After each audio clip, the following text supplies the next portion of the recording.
5 years ago, my sister-in-law, Isabella, who stole $100,000 from our family home, showed up out of nowhere.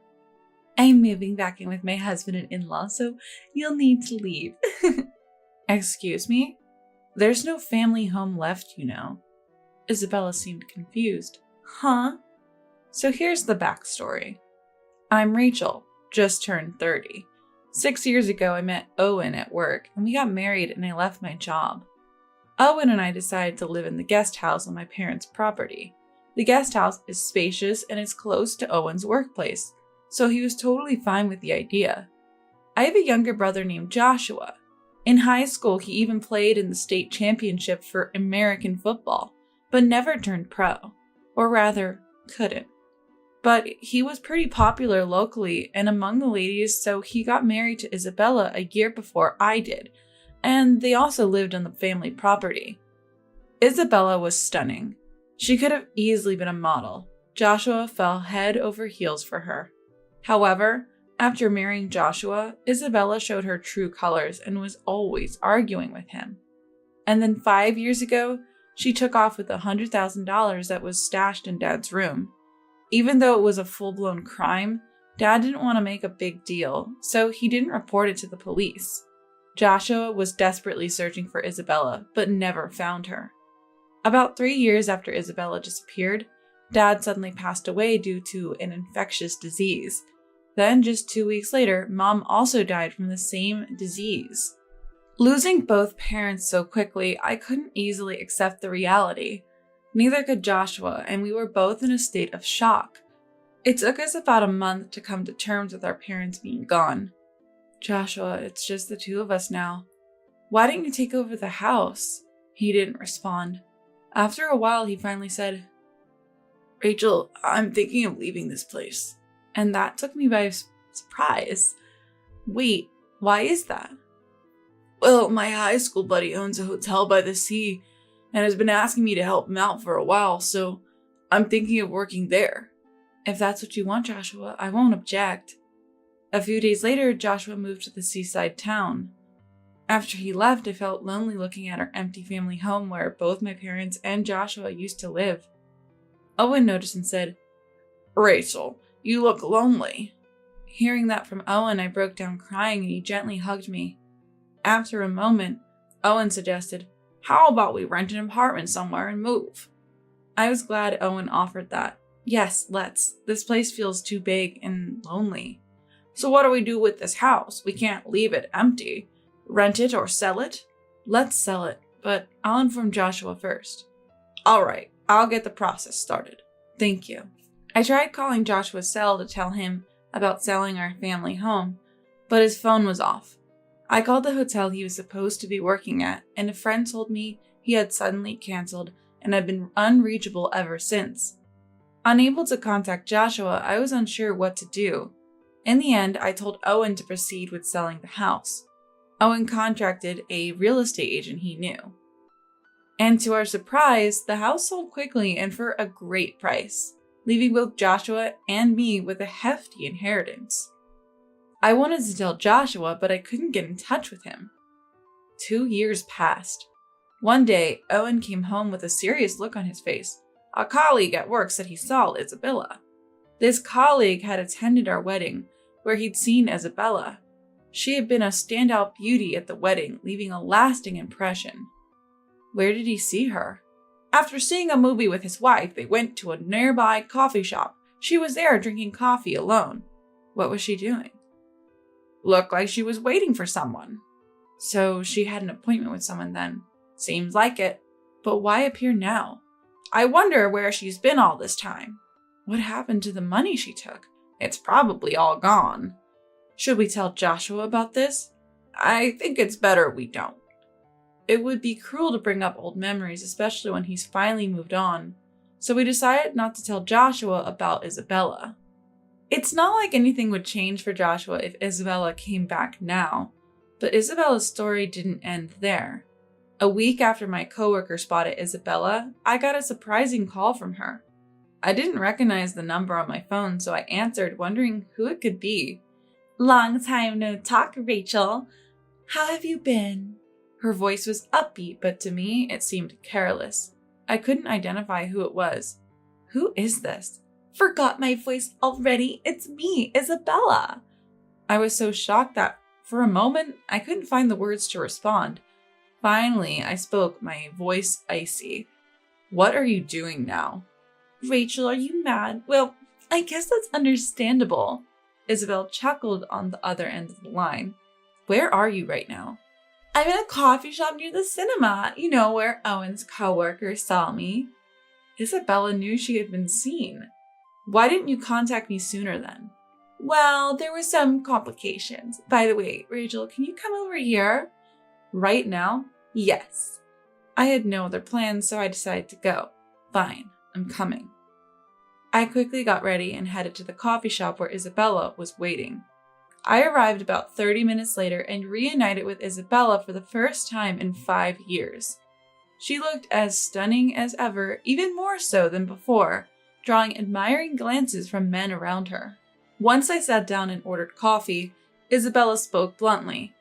I'm moving back in with Joshua and our parents-in-law, so you better move out. What? There's no home left, you know. Upon hearing this, Isabella widened her eyes. Huh? My parents are gone. They passed away from an infectious disease 2 years ago. That's why I sold the house. Isabella clicked her tongue softly. You've got to be kidding. So you showed up because you were after the house, huh? How dare you? You stole money from my family and then disappeared. Don't think I'll let you forget that. Hearing my words, Isabella retorted. That's not true. It was Joshua who told me to steal the money. Don't make it sound like it was only my fault. I couldn't understand what Isabella was getting at. I don't understand what you're talking about. Then Isabella raised her voice. That's what I'm saying. Joshua told me to steal the money and then he said to hide it somewhere and wait. I was dumbstruck upon hearing this, and I just couldn't believe what Isabella had said. I can't believe you, you know. Do you have any proof? I do. Take a look at this. Isabella pulled a piece of paper from her bag and handed it to me. It was a bank transfer statement. The sender was Isabella, and the receiver was listed as Joshua. The amount matched what Isabella had taken off with 5 years ago. I was shaking with disbelief at the turn of events. So you believe me now, right? I mustered up the courage to speak. So you and Joshua planned to steal my parents' money from the beginning. Exactly. Joshua recently said he's bored living in the countryside and wants to return to his family home. So where's Joshua now? He's been living with me in an apartment nearby since last month. What happened to the stolen money? Isabella made a sly face and said, We spent it all, but it's Joshua's fault. He got hooked on gambling and it disappeared in no time. Hearing that they had squandered the money my parents worked so hard to save, I burst into tears. Isabella looked at me curiously. Why are you crying, Rachel? It's not like we stole your money. She paused, then looked as though she'd had an epiphany. I get it. You're crying because the inheritance you were supposed to get was used by Joshua. My heart sank further at Isabella's words. No, I'm crying because what you did to my parents is so unfair. Isabella looked flabbergasted. What are you talking about? What's wrong with using parents' money? They earn it for their children after all. My parents didn't work their butts off so you and Joshua could blow their savings on gambling. I don't get what you're saying. It's all the same if the child ends up using the parents' money. You don't have to get it. Actually, you'll never get it. As I said that, Isabella changed her tone and yelled, Don't be rude. What about your brother? He's not working, just fooling around. Her words broke me and I started crying uncontrollably. Then Isabella picked up her mobile phone and made a call. Joshua, can you come here now? Your sister is saying some really strange stuff.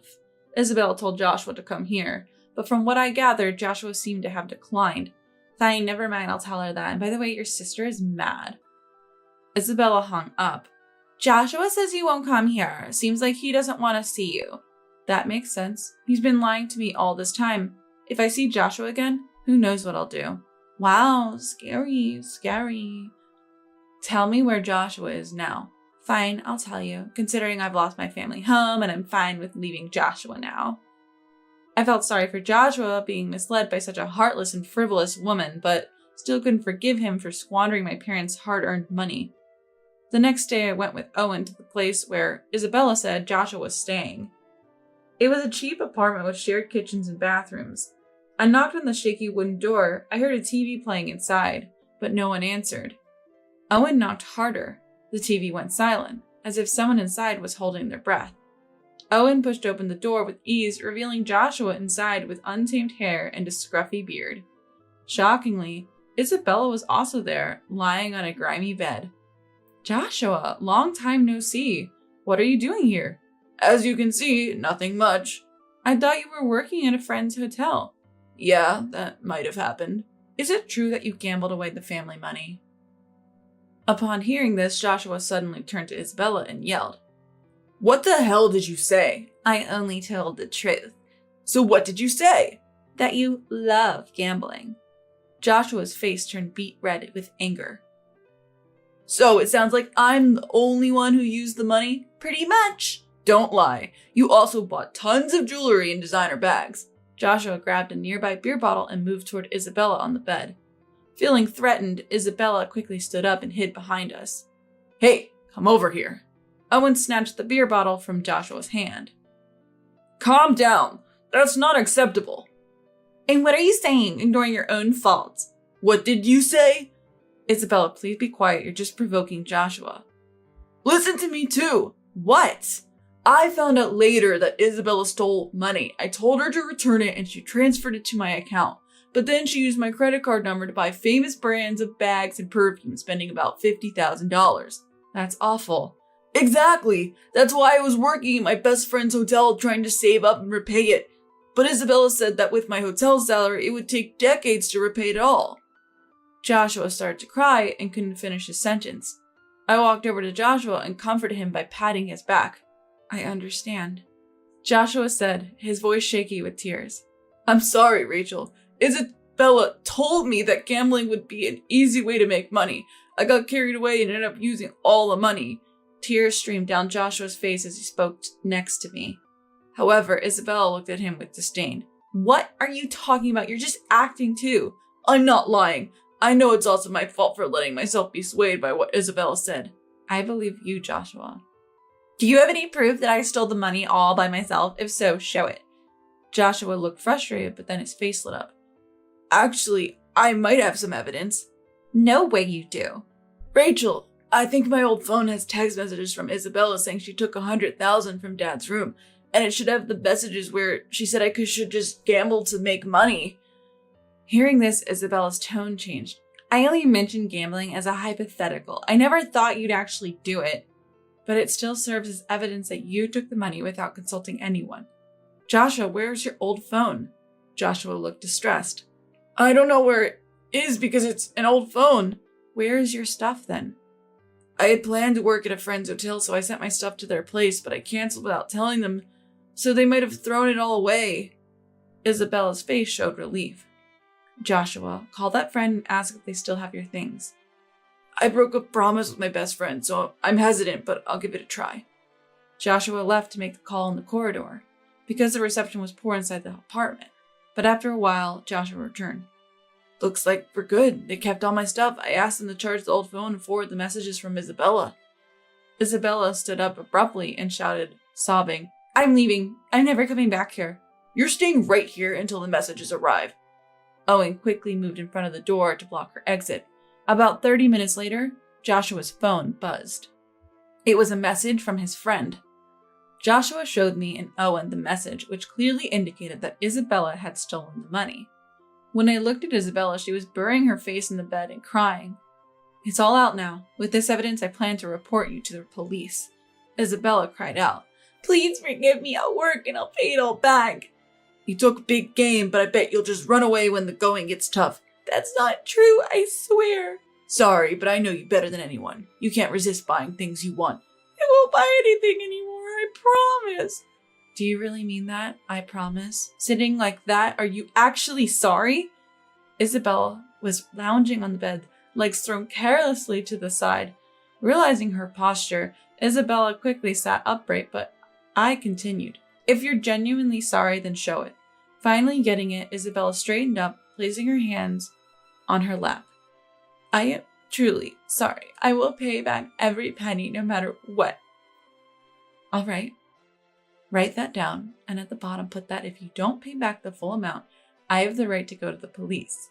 Shaking visibly, Isabella nonetheless took the paper I handed her and wrote down what I'd said, signing it. Rachel, you really trust her? She'll betray us. Right now, even if we get her arrested, we won't get the money back.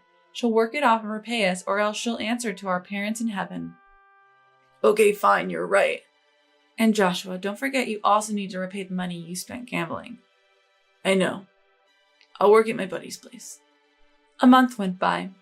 Isabella tried to find work but was unsuccessful in the end. She ended up working as a hotel maid at a hotel owned by one of Joshua's friends. I felt relieved knowing Joshua was keeping an eye on her, so there was no worry she'd run off. 2 months passed since they started their jobs at the hotel. Joshua was a jack of all trades at the hotel and seemed to be doing well. Isabella, however, was struggling. She constantly mentioned wanting to quit, according to Joshua. Each time she did, Joshua would remind her, would you rather work here or go to prison? Another 3 months went by. Owen and I decided to take an overnight trip and secretly visited the hotel where Joshua and Isabella were working. Shortly after we were escorted to our room, a noticeably thin hotel maid brought in the amenities. As she noticed us, she gasped, dropping the amenities. It's been a while. I'll bring new amenities right away. I've been working hard. I recognized the voice and realized the thin maid was Isabella. She had lost so much weight, her features had changed completely, and she looked like she could collapse at any moment. After Isabella left, Joshua came into our room. Rachel, if you're coming, you could have told me. Isabella got startled and dropped the amenities. Isabella looked entirely different. I couldn't even recognize her. Every night she goes to bed crying, saying how hard it is, but she has to keep working until she pays back all the money. I guess I have to repay the money I lost gambling. Joshua said, his face etched with sadness.